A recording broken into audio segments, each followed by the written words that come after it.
हे what's up guys, welcome back once again. दोस्तों, आज की कहानी लगभग 50 साल बाद की है, जब धरती पूरी तरह से झुलस चुकी थी क्योंकि सूरज से एक पत्थर आकर सीधा धरती से टकराया। और इसके कारण हुआ ये कि हमारी पृथ्वी के बाहर ओजोन लेयर थी, वो पूरी तरह से खत्म होने लगी और फिर धीरे धीरे करके हमारी पृथ्वी का तापमान 70 डिग्री के पार पहुंच गया, जिसमें आधे से ज्यादा लोग मारे गए और सब कुछ लगभग खत्म हो गया। इस बीच हम रेतीले तूफान के बीच एक आदमी को देखते हैं जिसने सुरक्षा कवच पहन रखा है खुद को इस गर्मी से बचाने के लिए। उसके हाथ उसका एक रोबोट भी है जो कि आगे आगे चल रहा है। इतने में उसके हाथ पर लगे डिवाइस से पता चला कि आगे रेडिएशन काफी ज्यादा है, तो उसे ध्यान से जाना होगा। और इतने में उसे अपने सामने एक पुराना आउटलेट दिखा, तो वो उसके अंदर जाने का सोचा, पर वो तो पहले ही किसी ने लूट लिया है। लेकिन एक दो डॉग फूड के कैन उसे वहां मिल जाते हैं, जो जाकर वो खुद से ही कहता कि आज कोई है जो बहुत खुश होने वाला है। इतनी में उसकी नजरों के सामने एक इंसान की लाश पड़ी दिखती है, पर यह आज के समय में बहुत ही आम बात है, इसीलिए उसने उसे इग्नोर करके आगे बढ़ गया। पर जाने से पहले उसने वहां पर एक निशान बना दिया ताकि जब अगली बार वो यहाँ पर आए तो उसे पता रहे कि वो पहले भी यहाँ आ चुका है। वेल, इस आदमी का नाम है फिंच, जो कि तकरीबन 44 साल का है और हमें तो अभी तो बस एक लौता सर्वाइवर दिखाया गया है, तो ये कह सकते हैं कि शायद यही हमारी दुनिया का आखिरी इंसान है। अब फिंच वहां पर अपनी ट्रक लेकर शहर की ओर निकल गया, इस उम्मीद में कि शायद वहां कुछ उसे काम की चीज मिल जाए। अब बीच रास्ते में जो कुछ भी आ रहा था वो उसे मजे से तोड़ते फोड़ते आगे बढ़ रहा होता है, क्योंकि अभी के समय ना तो कोई पुलिस है और ना ही कोई रेड लाइट है। लेकिन एक मुसीबत हमेशा रहती है जो कभी भी बिना बताए आ जाती है, और वो है तूफान। वो अभी फिंच के सामने ही है और उसी की ओर लगातार बढ़ता जा रहा है, और इसीलिए उसने फौरन ही अपनी कार को मोड़ा और फुल थ्रॉटल से उसे दूसरी दिशा में ले जाने लगा, जहां वो पहुंचकर खुद को सेव कर लेता है। यहाँ पर हम फिंच के बारे में थोड़ी बातें जान पाते हैं, जैसे कि वो एक इंजीनियर था जिसका काम था आधुनिक प्रकार के रोबोट को तैयार करना, और अभी इस जगह पर वो रह रहा है वो उसी की कंपनी है जहाँ पर सिर्फ वो और उसका डॉग ही रहते हैं, एकदम अकेले। लेकिन फिंच को अब इस चीज की आदत लग चुकी है, इसीलिए कोई भी परेशानी नहीं है। इस दौरान हमें एक और चीज पता चलती है, वो है काफी समय से वो एक प्रोजेक्ट पर काम कर रहा है जिसका नाम है एलेक्स, जो कि एक इंसानी रोबोट है। जी हाँ, और वो अपने डॉग के लिए बना रहा है इसे, क्योंकि उसे एक खतरनाक बीमारी है जिससे उसे खुद नहीं पता कब उसका बुलावा आ जाए। पर वो नहीं चाहता कि उसके मर जाने के बाद उसका डॉग हमेशा अकेले पड़ जाए, और इसीलिए उसने उसके लिए एक दोस्त बनाया जो देखकर वो बेहद ही खुश था।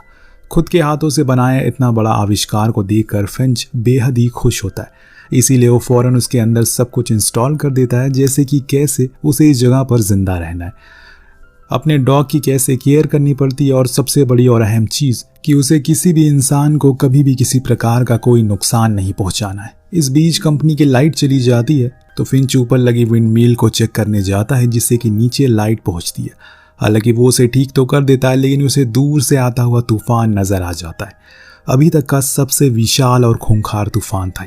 वो फौरन नीचे आकर रोबोट से बात करके पता लगाता है कि आखिर ये रोबोट यहाँ पर कब तक पहुंचेगा, कि आखिर ये तूफान यहाँ कब तक पहुंचेगा। उसने अपनी डेटा से बताया कि उसे आने में अभी कुछ दिन लगेंगे, पर वो एक बार ही आ गया तो जाने में उसे तकरीबन 40 दिन का समय लगेगा। अब ये सुनकर फिंच घबरा गया, क्योंकि इतने में यहाँ वो इस बिल्डिंग के अंदर सरवाइव नहीं कर पाएगा, वो जिंदा ही नहीं रह पाएगा, क्योंकि उनके पास तो इतना पर्याप्त खाना भी नहीं है। इसीलिए उसने अब रोबोट के डाटा ट्रांसफर को तेज कर दिया, जिस चीज को वो उसे वार्निंग भी देता है। पर फिंच के पास अभी समय नहीं है, उसे लॉस एंजलिस के पहाड़ों में जाना है, अब जहां पर उसके मुताबिक अभी तक कोई नहीं गया होगा। इस बीच कई बार उसके मुंह से खून भी गिरता है, जो इस बात का अंदेशा दे रहा था कि उसकी हालत अब और बदतर होती जा रही है। लेकिन फिंच नहीं रुकता, अब एलेक्स की ट्रेनिंग शुरू कर देता है, जिसके चलते चलते धीरे धीरे करके वो कुछ चीज़ों को करना शुरू करता है, जैसे कि चलना, इधर उधर से सामानों को इकट्ठा करना, जो कि कुछ बेहद ही ज़रूरी चीज़ें थी। इस बीच फिंच अपनी एक वैन को ठीक करता और उसे अल्ट्रा वायलेट रेस के लिए तैयार कर देता है, क्योंकि वो उसी को लेकर लॉस एंजलिस जाने वाला है। इसीलिए उसने कई सारे सामानों को भी इकट्ठा कर दिया है जो उसके सफ़र में काम आने वाले। अगले दिन वो दोनों रोबोट और अपने डॉग को लेकर वैन में पहुंचा और फिर उसे स्टार्ट करके निकल गया।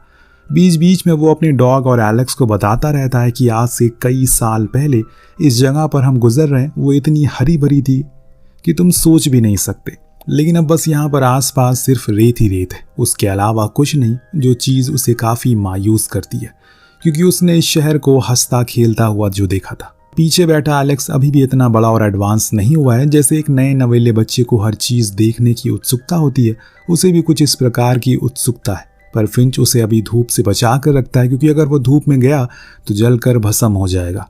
कुछ देर बाद वो जब शहर के कुछ और अंदर पहुंचता है तो वहां उसे खुद के सामने एक थिएटर दिखा, जहां शायद उसे कुछ काम की चीज मिल जाए। इसीलिए वो अंदर गया। पीछे पीछे एलेक्स भी था, जिसने जब खुद को वहां लगे मिरर में देखा तो बेचारा सोच में पड़ गया कि आखिर वो फिंच जैसा क्यों नहीं दिखता। और इतने में फिंच को उधर कुछ पॉपकॉर्न के पैकेट मिल जाते हैं, जो उसके लिए काफी अच्छा था। उसे लेकर वो बाहर आ गया और वहीं खुले में रख दिया, जिसके कुछ ही देर बाद वो खुद ब खुद पकना शुरू हो जाता है, जो इस बात का सबूत दे रहा था कि यहाँ पर किस कदर गर्मी है।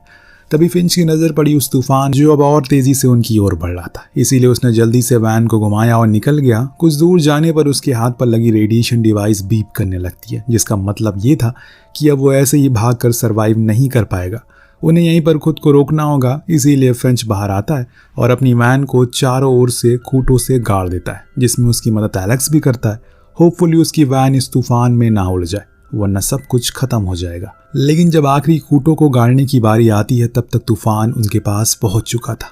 लेकिन एलेक्स जैसे तैसे करके उसे फिक्स कर देता है।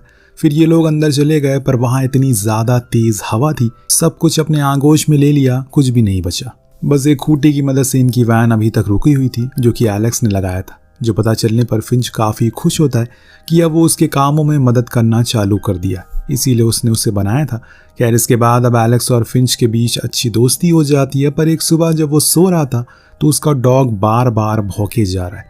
जैसे उसकी आंख खुल गई तब उसने देखा कि एलेक्स जो था वो उसे दोस्ती करने की कोशिश कर रहा है, पर उस डॉग को उस पर अभी तक यकीन नहीं हुआ है। जो जानकर एलेक्स को काफ़ी बुरा लगा, वो उसे पसंद नहीं करता।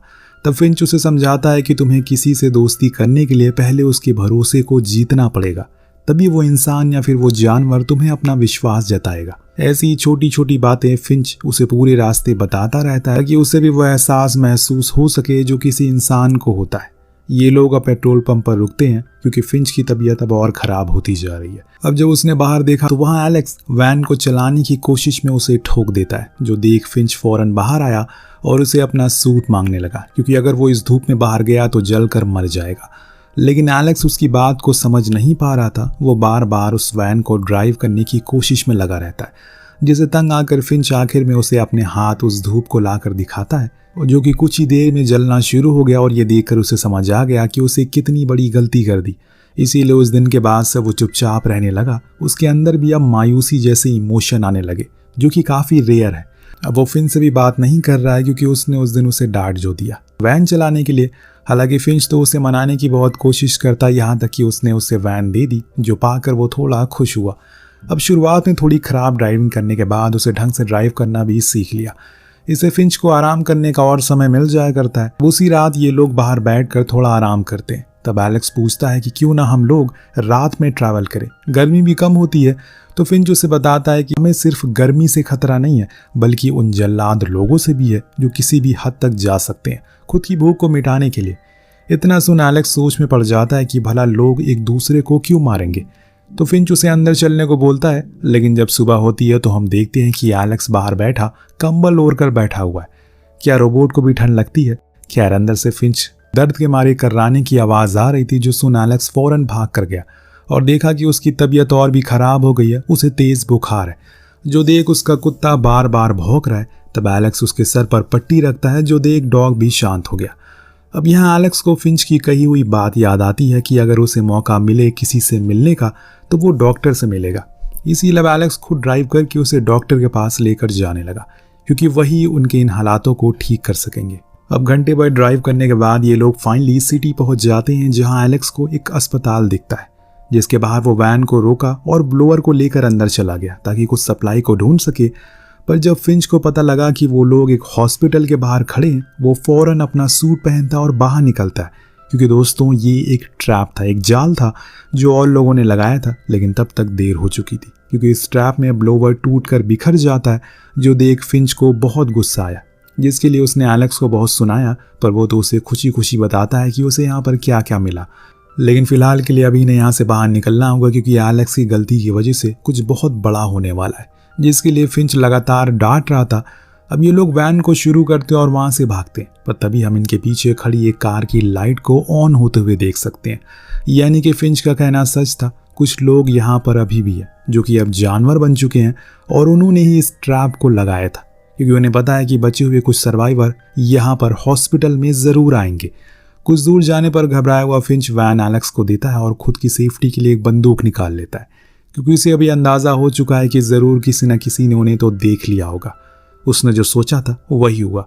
अब ये लोग ड्राइव कर रहे होते हैं तो फिंच को अपने पीछे आती वही कार दिखती है, जिससे उसे पता चल गया कि वो अब नहीं बचेगा। तभी उसे खुद के आगे एक ब्रिज दिखाई दिया, पर वो उसकी ऊंचाई बहुत कम थी, इसीलिए इनकी वैन उसमें से नहीं जा सकती। लेकिन फिंच फिर भी ज़बरदस्ती उसे मोड़ देता है, क्योंकि उसे यह लग रहा है कि वो उसके नीचे जाकर अगर छुप जाएगा तो वो बच सकता है। पर दोस्तों, जैसे ही वैन उसके नीचे पहुंचती है वो अटक जाती है।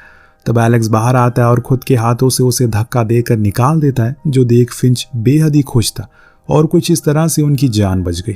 अब ये लोग रात वहीं गुजारते हैं, जिस दौरान वो एलेक्स को एक कहानी सुनाता है, कैसे जब सालों पहले वो एक मॉल में गया तो उसे वहां पर एक माँ और बेटी दिखी जो खाने की तलाश में इधर उधर भटक रही थी कि तभी वहां पर दो लोग आते हैं जो बिना कुछ बोले उन दोनों को गोली मार देते हैं, जो चीज़ उसे आज तक झकझोर कर रख देती है कि कैसे वहां होकर भी उसने उनकी जान नहीं बचाई। और उसी छोटी बच्ची के बैग में मुझे हैरी मिला, यानी कि उसका डॉग, इसीलिए मेरे दिल के बहुत करीब है।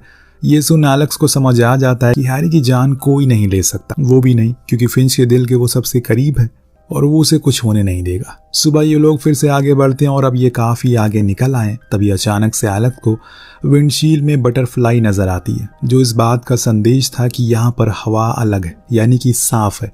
उसने फौरन फिंच को इस बारे में बताया। वो बाहर गया तब उसे एहसास हुआ कि सच में ये जगह अलग है। यहाँ धूप तो है, लेकिन अल्ट्रावायलेट रेज वाली नहीं, बल्कि नॉर्मल धूप जो पहले हुआ करती थी। और इतने समय के बाद आज उसने इतनी ताज़ी हवा में सांस लिया, जो चीज़ उसे अंदर से बहुत खुशी देती है। पर उसे अब ये अंदाज़ा भी हो गया है कि उसका ये सफ़र जल्दी ही ख़त्म हो जाएगा, क्योंकि अब बीमारी का प्रकोप और बढ़ने लगा है। वो इस मोमेंट को एंजॉय करना चाहता है, इसीलिए उसने नए कपड़े पहने और दोनों के साथ ही अच्छा समय एंजॉय किया। यहाँ एलेक्स उससे उसके पिता के बारे में पूछता है तो वो बताता है कि वो आर्मी में थे, जिसके कारण उन्हें कभी समय ही नहीं मिला वो उसे इत्मीनान से मिल सके। तब एलेक्स कहता है कि हम अभी भी उसे मिल सकते हैं, लेकिन फिंच के पास अब समय नहीं है। दोस्तों से खून की उल्टियां लगातार हुए जा रही हैं, जो देख वो एलेक्स के गले लगा लेता है। वो भी उसे अपने करीब कर लेता है और एक मशीन के अंदर इतना एहसास शायद ही कभी आपने देखा होगा, पर यह सच था। वो अपना आखिरी समय हैरी के साथ बिताना चाहता है, इसीलिए एलेक्स बाहर ही रहता है। अब जब वो हैरी की रोने की आवाज़ को सुनता है तो खुद ही रोना शुरू करता है, जो चीज़ बेहद ही भावुक थी।